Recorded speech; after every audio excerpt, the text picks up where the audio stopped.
Let's talk about short sales. What is a short sale?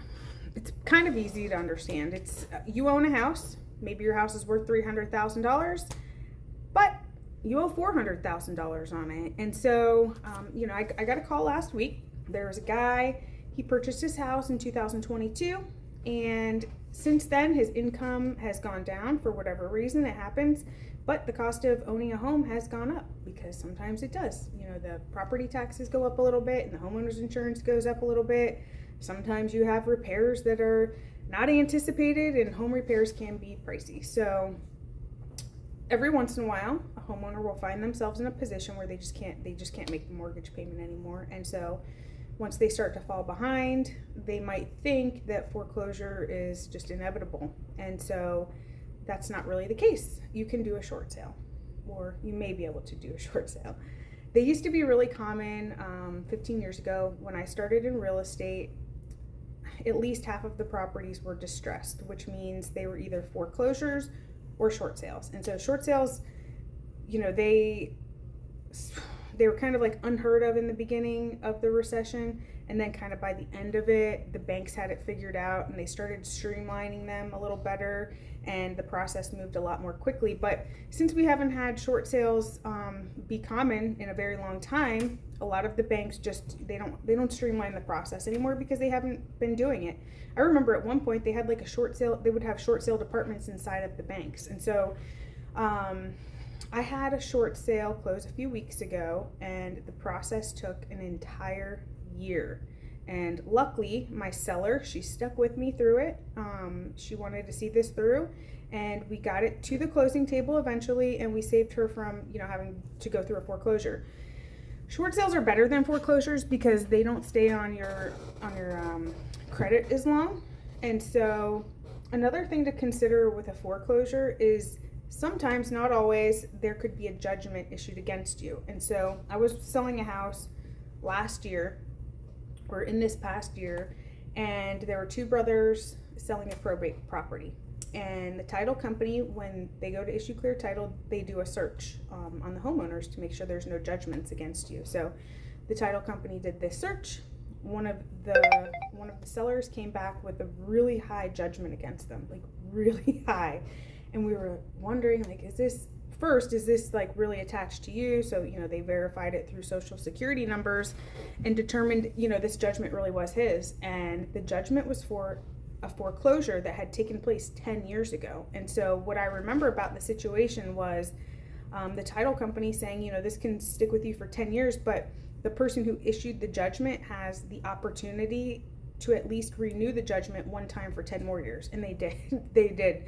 So this guy had this judgment, this astronomical judgment against him for 20 years. And so he's halfway through it at this point.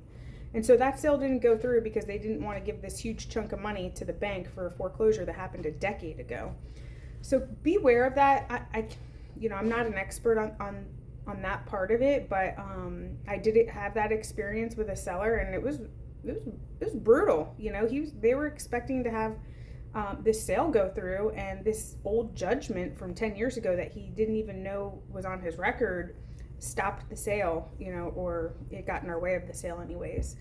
So if you're somebody, or of somebody who's in a tough financial position and they need to sell their house, but their house just isn't worth what they owe, and they've gotten behind on their mortgage, I hope you'll reach out to me and ask for some help. I'd love to talk with you. I'd love to see if I could help you and try to avoid the foreclosure process if possible. Just to give you an idea of what a short sale is, because a lot of people don't know, or the process, I guess I've already discussed with you what it is, but the process of a short sale is, let's say you call me and you're like, hey Nicole, I have this house, it's worth $300,000, but I've got this $400,000 mortgage on it. I'm a month behind. What can we do? I'll come by, I'll meet with you. I'll look at the house. I'll determine the value by comparing, other properties that have sold, and let you know, hey, this is the value. It's $300,000, let's say. And you're like, okay, that's what I saw too. I agree. We'll sign a listing agreement. I'll publish it into the MLS. I'll market the property. We'll get showings. We'll find someone who's willing to pay what the fair value is. We'll have to be transparent with the buyers and let them know that, this isn't a bank approved price. We're attempting a short sale. The process is going to take a little while, but usually buyers are, not all, but depending on their situation, are willing to wait a little bit of time, maybe to save a little bit of money, because usually on a short sale, maybe they can get a little bit better of a price for their aggravation, because it's like I said, it's not your traditional sale. It doesn't go through right away. It doesn't always take 12 months either. Sometimes, back in the day, I did a short sale in 3 months. That's not bad. But on a traditional, like if you were to put a house under contract today, the sellers accept it, you would expect a 30-day closing. With a short sale, I would imagine 90 days at minimum, up to 12 months, maybe more. Anyways, so we find a buyer for your property at $300,000. They send an offer, you accept it, we have a contract. We're going to submit that contract along with a short sale packet, which is going to be, like this disclosure, this questionnaire that our short sale negotiator will collect from you. It's going to have your financial information that will all be packaged together and submitted to the homeowner's bank for approval. And so that's kind of the process that takes the longest. Finding a buyer, that's not difficult. The inspection process and all that's all kind of streamlined. It's the bank approval part that's like the long part in the transaction. And so you're just kind of waiting for them to review the file. They're going to go through, they see, oh, you've determined it to be worth $300,000. Well, we want an outside party to tell us what they think the value is. So typically they'll hire someone to do what's called a BPO or a CMA, it's called a broker's price opinion. So another probably realtor, third party will go out to the property, do a little checklist, find out, what condition it's in, take some pictures, they'll submit it to the bank with what they think the value is. Hopefully in that situation, their value and your value match, and the bank's like, okay, here you go. But you just don't know. Maybe they'll come back at $325 and you're at $300. So let's use that as an example. They're at $325 and you're at $300.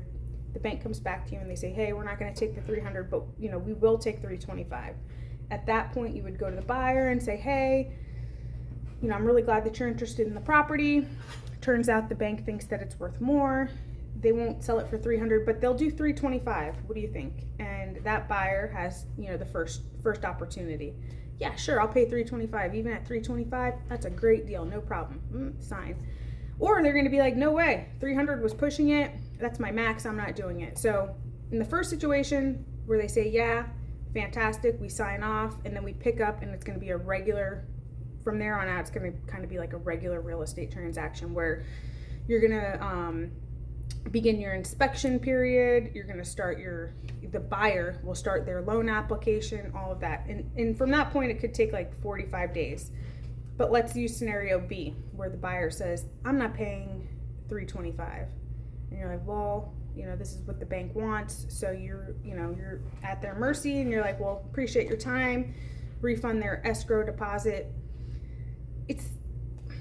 It's not the worst thing, because at this point, even though you don't have a buyer on the line, you have a bank approved price, and the bank approved price is like golden. That's what you're working towards, and hopefully it's a good one. Hopefully the bank is realistic about the value. So at this point, you say goodbye to that buyer, sign your release and cancellation, they get their escrow deposit, and now you go back into the MLS, take the property out of pending status, and then you put it as active, and then you're going to advertise this as a bank approved price. And so other buyers that are on the market will see it, and they'll be able to have comfort in knowing that we didn't just pick this number, we're not waiting on bank approval, this is a bank approved short sale, and the process will move much more quickly. So in that situation, let's say in the next week we find a buyer who's like $325, you got it, and they sign, they agree to the terms. You send that over to the bank. The bank's like, great, $325, just what we wanted. Once again, the traditional real estate transaction process will start to take place where, okay, now you're going to, schedule your home inspection. You're going to do all the things that you would in a traditional real estate transaction at that point. All of the timestamps are going to begin for them, because you're not going to inspect a home, and this is a good tip for you. if you're buying a short sale, don't inspect the house until you have bank approval, because if that buyer at $300,000 paid $700 to have the home inspected, and then the bank came back and said we want $325, and they're like, no way, well, you've just wasted your money. So don't inspect the property, don't do anything until you hear from the bank about what they're willing to accept. So I wanted to reach out because I know a lot of people are unfortunately in a situation where they're just behind on their mortgage, and I want to let you know that there's other options. You don't have to do a foreclosure, and if you're one of those people or you know somebody who wants to explore what options they have, I encourage you to reach out to me. Give me a call, shoot me a text message, give an email, however we can just have just a general conversation. I hope this helps.